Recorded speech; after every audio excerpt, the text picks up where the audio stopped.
Hey everyone, today's topic is motivation.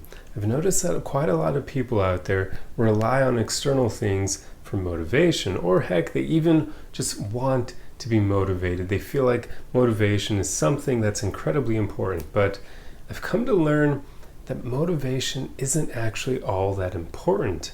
What I mean is, there's something you should replace it with.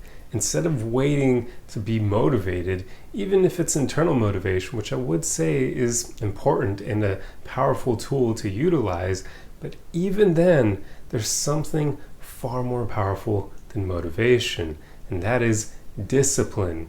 If you happen to know Jocko Willink or David Goggins, you probably have an idea of this concept because they constantly are talking about this, how discipline beats motivation. Because it truly does. If you're constantly waiting to be motivated all the time, guess what? You're not going to do anything because you very rarely are going to encounter those moments where you do finally feel motivated, where something external finally kicks you in the rear enough for you to take action, or where you feel internally motivated enough to do it. So we shouldn't rely on motivation as this key to our success in life because it's very much going to limit you. Instead, rely on your discipline, rely on your consistency, your willingness to take action, to create habits, and to keep going even when you don't feel like it.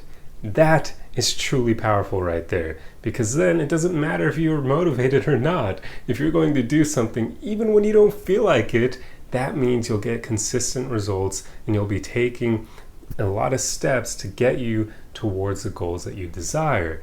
I mean, a great example of this is going to the gym. I can tell you right now, there are plenty of times where I don't feel like working out, but I go to the gym anyway. I let my discipline beat my motivation, because on those days where I don't feel like going, I have zero motivation whatsoever. There's none. But my discipline just takes over, and I'm like, you know what? I want to do this. This is good for me. It's something that even at the end of the day, I usually enjoy, even if I don't feel like going originally. And it's a habit by now. It's something that I'd rather do because it feels like a routine. Well, it is a routine. And I'd rather not lose that routine because it gives me a sense of consistency and just lets me know that I'm not wasting my life, not wasting away into nothingness. And also I have fitness goals, of course, that I'm trying to reach. So every time I don't feel like going to the gym, I kick in that discipline and I go. This is what you need to do in your own life as well. If you have goals, things that you're working towards, keep taking action towards them. Even on the days where you don't feel like it, do not rely on motivation. In fact, scrap motivation completely. Don't even think of it. Just think, okay, what can I do today that can get me closer to where I want to be in life? And then do that, even if it's a ridiculously small thing, like, I don't know, taking out the trash, just doing something to make your personal space at home slightly better, because that will help your mental health, which will then mean you're in a better headspace to even work towards creating the life that you desire. So that's what you need to do. Just be disciplined. Just do the things you don't always want to do. Just get into habits that are healthy and good for you. I mean, when you get down to it, if you habitize, I don't even know if that's a word, but if you create habits for everything that's needed to accomplish your goals, and it's only a matter of time before you obtain them, because you've literally made it so that it's part of your routine. It's something you naturally are going to do. That is way more powerful than relying on motivation to make you take action. I mean, we've all probably heard of Tony Robbins, right? He's one of the most famous motivational speakers out there in the world. And I've seen countless people talk about how they're incredibly motivated after going to one of his seminars for like maybe a week or two.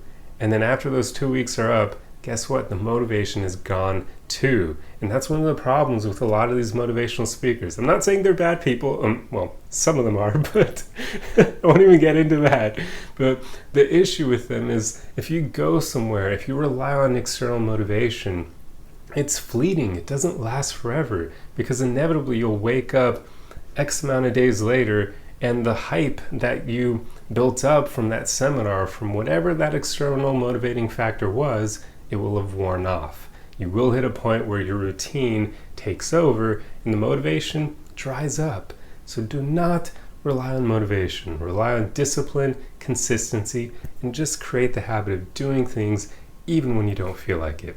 That is what will truly help your life and make it so that you accomplish almost any goal you set your mind to. That is true power. So that's pretty much all I wanted to talk about in this video. I truly believe it's an interesting one because motivation I feel like society kind of places too much importance on it when it really isn't that important at all when you get down to it. Because if you listen to Jocko Willink and David Goggins and apply their philosophies of discipline beating motivation, you don't even need motivation anymore at all. Like maybe you need minor amounts to start creating the habits in the first place, but even then, not really. Like if you know that something's really good for you, you can do it for that reason. And that, I don't know. I guess we're getting into semantics and whether or not you'd call that motivation or not, but whatever. Hopefully you understand what I'm trying to convey in this video, and hopefully you see the importance of this. But that's pretty much all I have for you guys. So I truly hope you enjoyed this one. And if you like content like this, be sure to subscribe for more. Otherwise, the easiest way you can help me out is just to throw a like on that video for the algorithm, and also to combat all the people who dislike my videos for whatever reason.